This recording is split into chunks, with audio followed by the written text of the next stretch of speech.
آقای دکتر بی مقدمه چرا نظام از کمیته‌ای که استکبار درست کرده این همه وحشت داره؟ کمیته اقدام ایرانو میگی؟ پناپا کمیته امداد امامو میگم. نکنه شما هم قاطی کردی مثل جواد ظریف؟ ببین دفعه یکی مونده با آخرت باشه که حاضر جوابی میکنی، دفعه آخرت باشه که منو با اون مشنگ برجام در رفته مقایسه میکنی.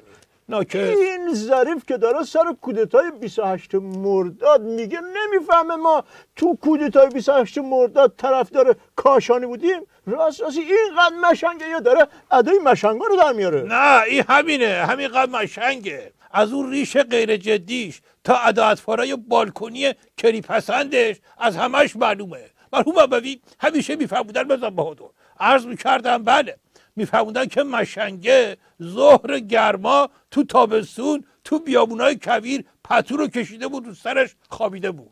یکی رد میشد گفت عجب مشنگیه ها. اینم سرش از زیر پتو در آورد بیرون گفتش که از زیر پتو هم معلومه. روشن شد یا برفستمت تو ظل گرما بری کویر. آقای دکتر شما وضعیت نظام رو با توجه به تحریما چطور ارزیابی میکنی؟ چه تحریمی؟ هنوز که خبری نشده. اینایی که داری میبینی یک نسیمی از اون تحریمایی که قراره بیاد. منظورتون از نسیم چیه؟ فک نظام داره پیاده میشه اون وقت شما میگید نسیمه؟ اگه این نسیمه پس طوفانش چیه؟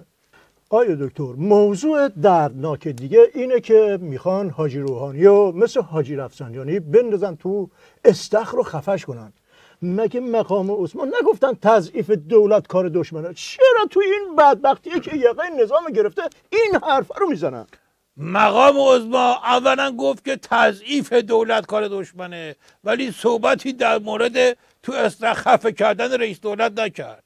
ولی کی حرف این بدبخت رو گوش میکنه؟ ایشون یه حرفی میزنه چند جمله بعدش خلافشو میگه، داره کارکرد خودشو کم کم از دست میده. مرحوم بوی همیشه میفهمودن بزن بهادر، عرض میکردم بله میفهمودن که طرف رفت سمعک بخره، فروشنده گفت از 1000 تومانی داریم تا 1,000,000 تومانی. طرف پرسید 1000 تومانی چطوری کار میکنه؟ فروشنده گفت اصلا کار نمیکنه، فقط مردم که اینو میبینن بلندتر حرف میزنن.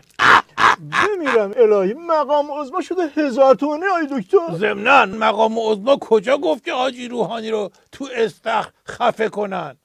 تازه گفتن که این کارهای خود به خودی بوده که یه عده کردن، ربطی هم به نظام نداره.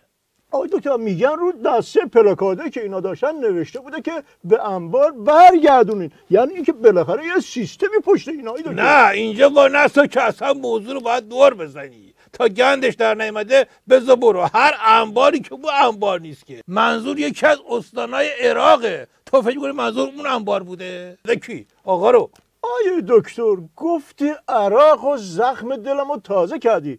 عراق هم گفته که تحریما رو علیه نظام رعایت میکنه. اینو دیگه کجای دلم بذارم؟ نه گفته که معاملات دلاری نمیکنه. یعنی خوبه؟ نه بابا خوب که نیست. تا گرفتی ما رو میخوام بگم سریع بزن برو از این بحثا. دکتر مقام عظما نکات مهمی به اتحادیه اروپا گفتن ولی هیچ خبری نشد. تازه علیرغم اقرار مقام عظما به اشتباه سنگینی که در مورد برجام داشتن، نظام میگه ما به هیچ وجه از برجام خارج نمیشیم. جریان چیه؟ جریان میزان برقیه که از توی سیم رد میشه، بهش میگن جریان. آی دکتر مسخره نکنین دیگه، بس جدیه. همین که بس جدیه میخوام ریشه مقام عظما رو اتوش در بیارم، ولی تو ول نمی کنی، ول کن نیستی. سربسته بهت میگم تا بفهمی که تو باید بحث ول کنی. مرحوم بوی همیشه میفهمودن بزن بهادر، عرض میکردم بله میفهمودن که خالی بنده به رفیقش گفتش که یه پلنگ وحشی خطرناک تیر خورده خشمگین تو جنگل دنبال من کرد. من بدو پلنگ بدو تا رسیدم به یه آبشار. پلنگ گفت پلنگه چی شد؟ خالی بنده گفت با هیچی، از دستش فرار کردم. من بدو پلنگ بدو رسیدم به رودخونه زیبا. طرف گفت پلنگه چی شد؟ مشنگه گفت هیچی بابا. دوباره در رفتم من بدو پلنگ بدو تا رسیدم این بار لب خود دریا با اون موجهاش.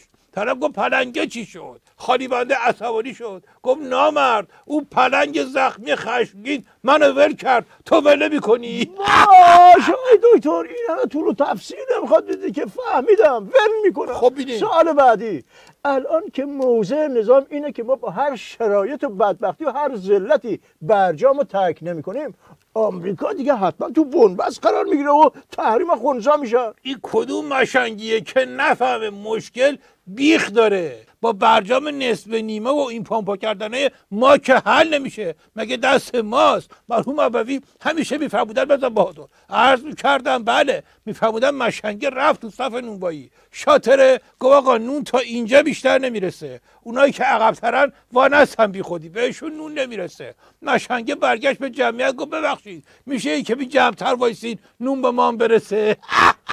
آره دکتر، به نظرم خیلی به اتحادیه اروپا فرصت دادیم، پر شدن و خط نشونای مقام عظما رو به کشکم نگرفتن. باید موضع قاطع علیشون بگیریم که هوا برشون نداره. اینی که میگی بهش میگن دکترین چسب زخم.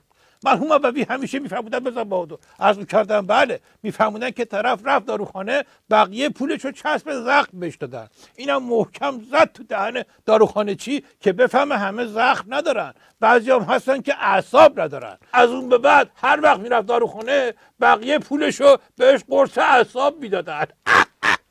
روشن شد یا برفستم داروخونه برای قرص اعصاب. آیه دکتر، ولی یه دکترین قهوه خونه هم داریم که خیلی خطرناکتر از چسب زخمه. خب من یه بار رفتم قهوه خونه، مگس تو چایش افتاده بود، قهوه‌چی رو صدا کردم، چای رو پاشیدم تو صورتش، چشم تو روز بعد نمیره. قهوه‌چی و پسرش بلایی به روزم آوردم که چای رو ترک کردم. باریکلا، اینی که گفتی بیشتر به مقام عظما میخوره. آره موضوع دردناک دیگه حرفای مقام عظما در مورد حج بود. از اون حرفایی که امام همیشه موقع حج میزد خبری نبود. آیا نظام کوتاه اومده؟ بحثو باز نکن، وگرنه باید من عین اون ظریف مشک بگم عربستان و آمریکا رو منزوی کردیم. مرحوم ابوی همیشه میفرمودن بزن بهادر، عرض کردم بله، میفرمودن که مشنگه رو هیچکی دعوت نمیکرد تو هیئت، راش نمیدادن. اینم اومد تلافی بکنه، یه هیئت زد هیچ را نداد.